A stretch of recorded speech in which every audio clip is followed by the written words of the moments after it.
It is Monday on the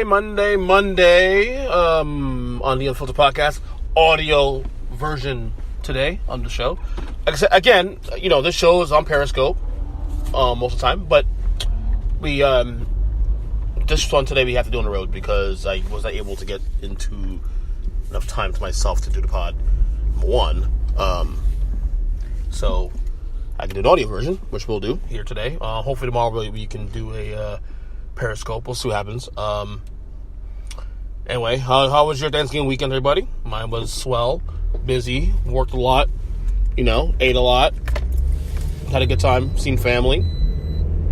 Again, in the car, so apologize for the background noise. But again, this is unfiltered. There's no production in this thing, man. You know how this works. You know the game works, man. So anyway, great NFL weekend. Depressing that college football is coming to an end. We still got conference championship weekend coming up this coming weekend, and then of course the bowl season, which I'm not, to be honest, bowl season doesn't do it for me anymore. When I was a kid, it mattered to me. Now, not so much. I only care about the playoff and maybe a few games here or there. Florida State, of course, first time in 36 years they will not be in a bowl game. Wow. And we'll get to that in a second. My thoughts on the game against Florida on Saturday. Takeaways coming in the second, NFL takeaways. Also, my playoff for this week, a little bit of change, of course, obviously, with the Michigan-Ohio State result. Obviously, Michigan won't be there. We'll have a number 4 team there. What else had on tap? Dwight Howard. A strange Dwight Howard story came out this weekend. I will dive a little into that, not much. I just want to give my thoughts on that. And Michael Jackson's Dangerous turns 27 today, as of this recording. One of my favorite records of all time, actually. Top 5 MJ album? Maybe? 5 or 6? I don't know. I'm critical because of my MJ stuff. I have personal favorites. But let's get to takeaways first. Takeaways. A lot of takeaways today, coming from week 12. And of course, tonight's game we still have the Titans and the Texans to play today. But here's my first takeaway of the NFL Week 12 soiree. Joe Flacco, his job is gone, pretty much. I believe it's gone. Obviously, he'll have another week to evaluate, but I think there's a lot of the schedule of the Baltimore Ravens gets a little tougher after next week. But Lamar Jackson's playing good football. Not phenomenal football. He's obviously running the ball a lot, but he's not. Obviously he's not. There's not a lot in the passing game just yet. But the one thing I will say, and I had this discussion with a couple of people who are close to the Ravens, people who are critical of the Ravens, and people who have opinions on the Ravens. Most notably the NFL chick who I'm friends with. Shout out to Sarita, of course. She said, I asked her opinion. She's not totally sold necessarily on Flacco being done this yet. And she said that Joe Flacco was actually, we had a discussion on DMs yesterday about this, and I asked her, I want an opinion because I respect her football knowledge also too. And she was saying that Joe Flacco has not really done bad enough to lose his job, which I guess. But what I've noticed with Lamar Jackson at the helm is that the players have responded very well to Lamar Jackson on the field. And there's nothing really statistically that can prove that, but what I see on the field, players are responding to him, and you have to respect that. And because of that fact, I think there has to be at least some consideration for Lamar Jackson to be a strong quarterback moving forward. They're 2-0 with him as starter. The middle of a playoff race. John Harbaugh's also coaching for his life, coaching for his job. So right now, throwing Lamar Jackson is pretty much cooking sticks. He can't worry about Joe Flacco's future. He's worried about his own future. And right now, if he sits his wagon on Lamar Jackson and it's working, why stop now?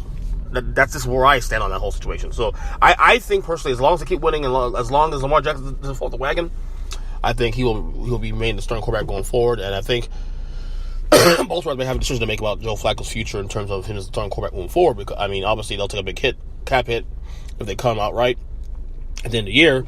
But sometimes you got to make tough decisions to better your ball club. And Joe Flacco is what it is. He's not going to get any better. He hasn't been really all that great. He's had a, I guess, okay year, average year. I don't know. Nothing stood out. He's not stunning out. He's definitely not playing to the level of the money he's getting paid. I'll say that much. So that's just my opinion on that. Okay. Takeaway number 2. Pat Shurmur, Giants head coach. I'm a Giants fan, obviously. I have a lot of opinions on this, and I wanted to hold back as long as I can on this one because I want to see more play out. They won 2 in a row, of course, until this weekend. One thing I've noticed, and I think I've always known this, but I think now it came to light again this past week against Philadelphia. Pat Shurmur is not a good NFL head coach. He may be a good coordinator. He was very good, obviously, in Minnesota as a coordinator. But as a head coach, he's not that good. And some decision-making he made, the timeout in third 18, the third quarter, which, wasting time on that kind of came in handy late in the game when they lost the game, of course. Some of the decision to take the ball out of Saquon Barkley's hands in the second half of the game after he was balling in the first half, that made no sense either. I think we kind of realized Pat Shurmur's not a good head coach, and I think now I'm going to dump this down to the Tom Coughlin curse. And I'm not saying Tom Coughlin deserves to keep his job because the Giants weren't any better in the last couple of years with Tom Coughlin. But one thing with Tom Coughlin you did get was respect and stability. And Ben McAdoo, obviously, the 2 years of granted made the playoffs 1 year, but which I thought was a fake year anyway. And then this year with Pat Shurmur, I miss Coughlin badly. I'll gladly take Tom Coughlin in mediocrity for another year or two over these two.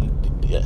I'm just not feeling the Shurmur thing. I really didn't feel it. I didn't really feel the hire anyway to begin with, and certainly now I'm not feeling the way things are going for this regime with Pat Shurmur. So he's not a good head coach, and I think that's been confirmed now. This weekend confirmed that for me again. Takeaway 3. The Seahawks on fire, 6-5 right now. I believe, if I'm not mistaken, either the 6th seed in the NFC playoff race or tied for the 6th seed or something like that. I'm not sure how it works right there. I mean, they beat Carolina yesterday. It was a huge game. I think of all the teams at the bottom, below the Rams and the Saints. This includes Chicago. This includes, teams like, the Cowboys who may win the East this year. I think Seattle's the best team in the NFC out, in that bunch that's best equipped to challenge the Rams and the Saints. And here's why. Seattle went 0-2 against the Rams this year. However, both games went down to the wire. Both games were close. Seattle won both those games. I think they lost the first game by 2. I think the second game it might have been 10 in the second game, but the second game was a garbage touchdown more than anything else. So therefore, I think Seattle might be, if they're in the playoffs. I mean, you have Russell Wilson, top 5 quarterback in the league, in my opinion, top 5 or 6 quarterback in the league. When I only put him, he's definitely, to me, an MVP candidate. Also, too, put him in the MVP discussion. I think Seattle is actually well equipped to challenge. Not say beat them. They can play with New Orleans and probably play with the Rams. So, takeaway from 4. I believe with the Bengals struggling now to 5-6, I believe that the time will finally come this year where the Bengals will fire Marvin Lewis at the end of the year and hire Hugh Jackson. Now, you got breaking news today, of course, that Andy Dalton out for the year with a broken, a bad thumb. I think it's broken. Let me see if thumb injury. So basically, they which means their season's over. So I think my prediction is that the Bengals will go another direction, and they will fire Marvin Lewis and hire Hugh Jackson, who is brought on as a consultant, and that will be it for the Bengals moving forward. That's my prediction there. Takeaway number 5. Russell Wilson, as mentioned, has the MVP discussion right now. If you're talking about Andrew Luck, you're talking about Drew Brees, as I mentioned last week, obviously Mahomes. I'll even throw in, obviously the Gurleys of the world and all that. But Russell Wilson has to be in the MVP discussion. He made some great throws in that game against Carolina. No doubt about that. If he's not in your discussion, then I don't know what you're talking about, honestly.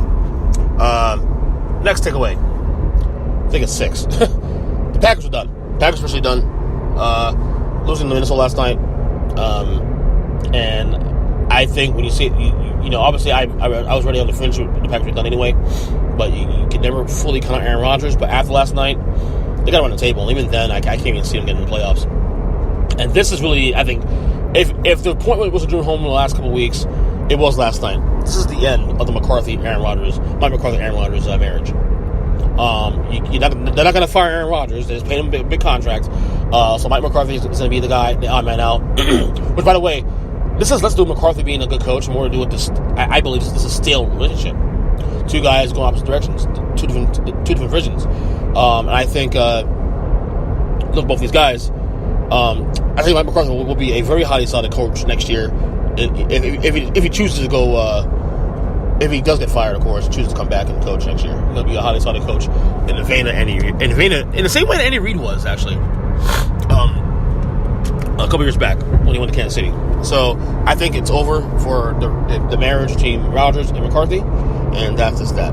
Finally, my last takeaway: Baker Mayfield was phenomenal against Cincinnati last night. But I will say this is criticism of Hugh Jackson. By the way, if you saw the end of the game, Hugh Jackson went to talk to Baker Mayfield, and Baker Mayfield was pretty vocal about how Hugh Jackson, joined the Bengals. He's mad at joining the Bengals, after getting fired by the Browns, and join the enemy, and basically just salty all there. And to me, Baker Mayfield needs to stop, because wasn't it you that also joined Oklahoma, the same team in the same conference? After you left that team, or got cut by that team, I can't remember what happened there. And by the way, why are you mad at Hugh Jackson for? Hugh Jackson got fired. Once the team fires you, you do what you want. You do what you can. And if the Bengals offer him a job, boys would say no to make you feel happy. Get the fuck out of here. I think Baker Mayfield, in my opinion, was being a little petty. I think he's reading a lot of his clippings. I don't like Baker Mayfield, but he needs to kind of step back a little bit. Okay? Show some respect. I mean, first of all, Hugh Jackson made the decision to draft you because he believed in you to be the quarterback. So, from a respect standpoint, I don't know why you would be salty about that. That makes no sense to me at all. So, let me see here. Neil, takeaways I have here after this last one. Let me see here. Next. Playoff 4. Playoff 4 here, of course. Earth Media Playoff 4. 1 through 4 quickly. Alabama 1. No surprise there. Clemson 2. No surprise there. Notre Dame 3 with a tough one with USC. No surprise there. Number 4, I'm going to shock you a little bit. I'm going to take Georgia. And the only reason I'm going to take Georgia is this. They have a better resume right now in the immediate right now than Ohio State and Oklahoma. Okay? Now, it will work itself out most likely this weekend. Because if Georgia wins this weekend, Alabama, they're in. There's no argument there. And Alabama is still getting in too, on top of that. So, I'm just setting it up the way it should be anyway. So, Bama, Clemson, Notre Dame, and Georgia are my 4. 5, I have Oklahoma. Obviously, they win. And I think if they win over are they playing Texas? No, they're not playing Texas, are they? No, they're playing. I can't remember if I go to playing. If they win the Big 12 championship, they'll most likely get in if Georgia loses. Ohio State, number 6, beating Michigan. I think, because Ohio State lost to Purdue, that's going to hang its head badly. I think Oklahoma's loss to Texas was less damaging than Ohio State's blowout loss to Purdue. And yes, I know they beat Michigan, but Buckeye fans need to just chill. All right? So that's all I got to say about that. And very disappointing weekend, too, in college football. Because I thought Michigan was the number 2 team. I thought they would take care of business. And to be fair, I haven't heard any speculation about Jim Harbaugh in his future. I thought maybe that the buzzards would come around, about Jim Harbaugh after losing to Ohio State on Saturday. Return to the NFL, he can't beat Urban Meyer. It's just in for Jim Harbaugh. To be fair, it's still early. Maybe it happens later on. I think he does stay in Michigan because I think he's committed to making that work. I mean, it's all modern, all that too. However, I will say this much. If there are jobs open, there's some potential good jobs opening in the NFL in the coming months. I think if Jim Harbaugh really wants to return to the NFL, there will be some decent, intriguing jobs opening up. For example, Baltimore. I mean, now if the Ravens do fall apart between now and the year, John Harbaugh likely to be done in Baltimore. The Tampa job will probably be open as well too. Tampa, of course, has in my opinion, a very good roster. A lot of talent on that roster. Underwhelming team. I expect they're going to get fired in the year. The Jets will be intriguing because of Sam Darnold, the quarterback. The Dolphins. I think Adam Gase will keep his job, but what if the Dolphins fall apart and they clean house again? They clean house with both Tannenbaum and Gase and Tannehill.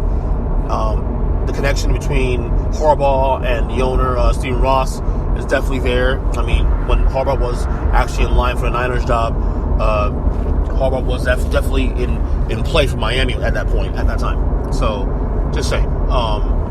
And of course, the one I think is the most intriguing because of the guy who plays quarterback for this team, at Green Bay Packers. If you believe Mike McCarthy loses his job at the end of the year, which I think is going to happen, definitely the intrigue of coaching Aaron Rodgers becomes very fascinating. So I think there is some intriguing jobs out there, potential jobs out there that may actually happen. There for Jim Harbaugh if he chooses to leave, or any good coach that's get on the market. So that's that. Willie Taggart, like I said, I'm a Florida State fan. Wasn't they lost to Florida? It's the way they lost. I was disappointed the way they lost. And look, this is year 1 of 5. He won't get fired, obviously, first year in, because they're not going to pay him this X amount of dollars to just relinquish his duties. But you have to figure year 2, hot seat, Willie Taggart and the Florida State Seminoles. You can't lose to Florida 41-14 at home. That can't happen. One thing to lose. It was something to lose and embarrass on your home field.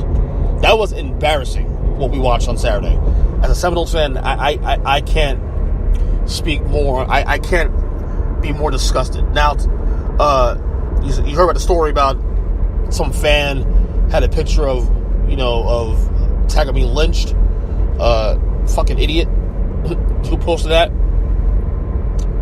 I mean, obviously you're gonna have a lot of people like that who just don't think what they're doing, and then to say they're not racist, of course. But yeah, whatever. But Willie Taggart's gonna be on the hot seat next year, because I think if you see another season like that where you don't make the bowl game, not only that, you only make the bowl game and you lose that, and that's the game that makes it happen. The Florida game, 41-14. That can't happen, dude. That cannot happen. So he is, I believe, on the hot seat next year. I think they'll do a lot of staff changes next year, and this offseason, and hopefully correct that problem. All right. This Dwight Howard story is freaking fascinating, because there's the story that came out on Twitter. I read this on Twitter. Excuse me, in real time, and I guess it's a transgender woman who accuses Dwight Howard of them having a relationship, and she came out to expose him because I guess he cheated on him or her, whatever you want to call it. It's him. It's a guy. Stop it. Trying to get with other transgender person. I don't know. But the fact that this comes out and there's a lot of receipts with this, a lot of context. I mean, look, I'm not overly surprised by Dwight Howard. This is anything happens to Dwight Howard at this point, because Dwight Howard is a very, I don't know, the world around Dwight Howard the last 6-7 years has been so. I mean, you're talking about fall from grace. This guy went from being one of the most popular and likable players in the NBA to being one of the most reviled and disrespected. And this is a cherry on top here, really, to be honest with you. So, the Dwight Howard story is just nutty in itself. Hey, we're here for it, man. We're here to look and read and look. This is new media. This is media today. And what makes that worse, too, for Dwight Howard is his team sucks. The Washington Wizards suck this year, too, on top of that. So, it doesn't really help the situation. Finally, before I go on this audio version of the Unfiltered podcast, my man, MJ, Michael Jackson, Dangerous album, turns 27 today. It's funny, too, I was going to put out a thing out on social media this weekend. I never get the chance to do it because I was busy. Putting out my top 25 albums of all time. 4 of them are actually Michael Jackson albums. Now, Dangerous is actually not on that list. But Dangerous is a great record. I remember when that album came out. My mom bought the album. My mom bought the CD actually a month after it came out. I remember watching it because it was the week. It was in January she bought it, I think, 92. I know why she took her so long to buy the album in the first place, because we're both diehard fans, but maybe we couldn't afford it. I don't know. Maybe we're fucking poor. I don't know. But she bought the record, and of course I loved it. Dangerous to me on a mainstream level gets slept on a little bit, I guess, because everybody's so fascinated with the Thriller and Bad and Off the Wall. Diehard MJ fans love Dangerous. Like the diehard MJ fans that are my age or maybe a little bit younger tend to actually lean towards Dangerous more than any other album. Because of the sounds. I think that album was a catalyst in the sounds you have for the rest of that decade. The hard-hitting pop sound, authentic sound that Justin Timberlake's and all that used. I think Dangerous was a starting point of that. So, I don't know. But a salute to the Dangerous album, 27 years old today. I can't believe almost that old now. And what's so great about the album, too, especially, is that album might be 27 years old, but if it was released today, it would sound just as fresh. Because Michael's timeless. Just that simple. All right, I'm done. Again, Twitter, EJChristian7, Earthspring Media, everything.net. I'll have my reaction to the Monday Night Football game here tomorrow with my power rankings as well, too. Hopefully we can get to a Periscope as well tomorrow. And until then, love you guys. Take care and see ya.